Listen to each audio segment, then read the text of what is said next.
Sri Muhammad Adib, please take only 5 minutes. No question. No, see, in others category, no time left. This is my last speech in this parliament. Why? Because I know after that I'm going to retire. Retire. Yes. I very much wish that you come back. No, I don't know. I very much wish that you do. So Don't please say give it is me- the last. Please Never give me say some it. time. I tell you, never say it is the last. You Okay. cannot predict the future. You may come Anyhow, back. So At don't do present, that. I supposed to be this is my last speech. So Then please give me okay, 10 take minutes 7 time. minutes. 7 minutes. A compromise. 7 minutes. Okay.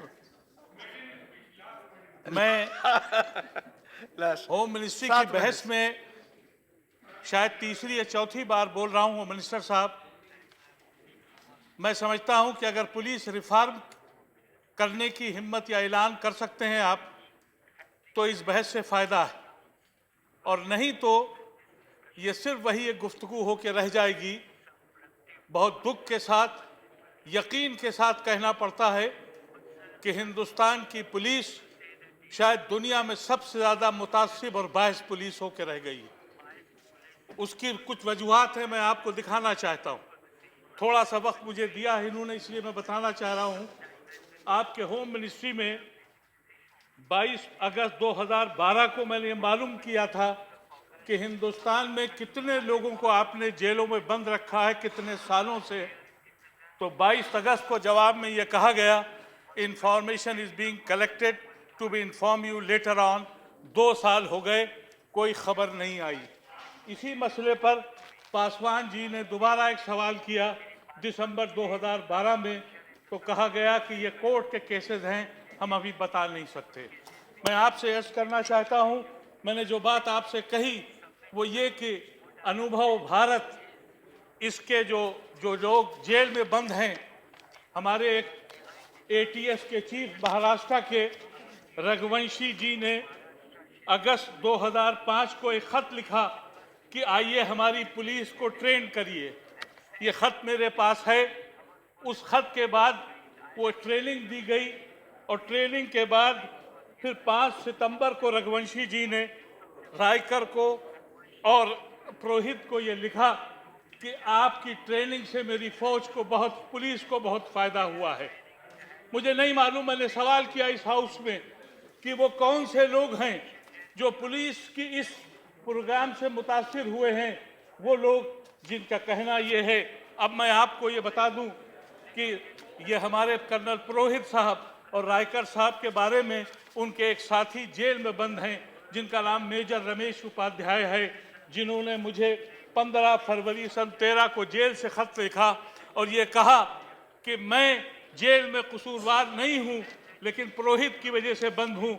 और उन्होंने ये कहा अपने खत में कि पुरोहित वो शख्स है जिसने सुपारी ली है हमारे RSS के सेना को मारने की, और वो शख्स आज भी उस 11 महीने से जेल में है, और पुलिस और फौज उसको आज भी पैसे दे रही है। नतीजा ये हो कि RTI निकाली, RTI का कागज़ भी मेरे पास है, ये जेल के खतूत भी मेरे पास हैं। RTI ये कहती है कि ये 14 महीने से जेल में बंद हैं और हिंदुस्तान की फौज इनको पूरे का पूरा पैसा और मुआवजा दे रही है। किससे कहें, किससे फरियाद करें, जब एक शख्स हमारे यहाँ का DRDO में पकड़ा गया और उसको ऊपर इल्ज़ाम लगा, 15 दिन के बाद छूट गया, लेकिन DRDO से उसकी नौकरी छोड़ दी गई। ये कर्नल पुरोहित जो जेल में बंद है, इसकी RTI मेरे पास है, ये मैं सब इस कोर्ट में दे चुका हूँ। मैंने खत मेजर उपाध्याय को भी लिखा, और ये खत जेल से आया हुआ मैं आपके सामने रखना चाहता हूँ। ये वो शख्स हैं जिसका नाम अभी आपने अभिनव भारत कहा है, ये जो पकड़ा था करकरे ने उसकी डेस्क से निकला था, ये उसकी रजिस्टर्ड FIR है।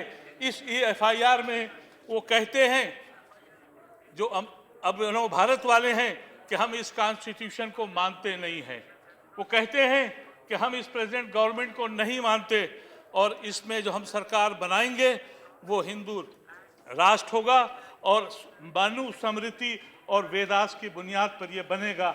ये सारे कागजात मैंने पिछली गवर्नमेंट के हवाले कर दिए, आज तक उस पर कोई अमल नहीं हुआ। 13 लोगों को एक ब्लास्ट केस में ये पकड़ा गया, और ये कहा गया ATS ने ये पकड़ा था 13/7/11/2006 में। कहा कि इनके टेलीफोन टैप किए गए और टैप करने के बाद पता लगा कि ये पाकिस्तान से राब्ता किए हुए थे। 2012 में जब ये केस सुप्रीम कोर्ट में आया तो एटीएस ने कहा कि हमने वो टैप जो हैं वो जला दिए हैं। वो बच्चे 10 साल और 12 साल जेलों में बंद रहे। सुप्रीम कोर्ट ने छोड़ा, ये कह के छोड़ा कि नॉट फाउंड गिल्टी।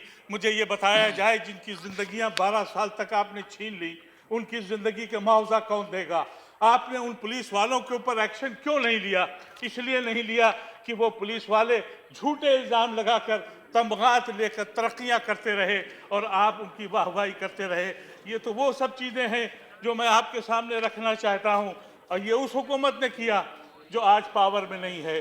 अब आपकी हुकूमत आई है, मुझे नहीं मालूम कि आपकी हुकूमत क्या करेगी। कि जिस दिन से आपकी हुकूमत आई है उस दिन से न जाने कैसे कैसे कारनामे उठ रहे हैं। आप भी उत्तर प्रदेश के रहने वाले हैं और मैं भी उत्तर प्रदेश का रहने वाला हूं।